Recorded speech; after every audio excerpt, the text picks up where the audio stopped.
Welcome to J&J Auto Wrecking's engine test for G1BM246. This is a 2001 BMW 525i with 127,000 miles on it. This is a very clean example of a 525i. A little bit of squeaking there, the feels like belt squeaking against the fence up there. Was obviously in an accident, but the motor itself is running very smoothly.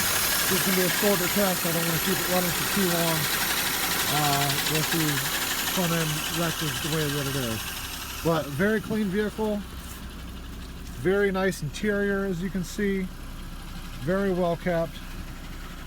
We'll step inside here. You can see our mileage is 127,950 miles on it.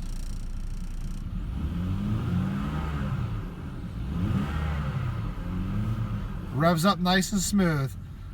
Shut her down here. Alrighty. Thanks again for watching. This has been J&J Auto Wrecking's engine test for G1BM246. I want to thank you and have a nice day.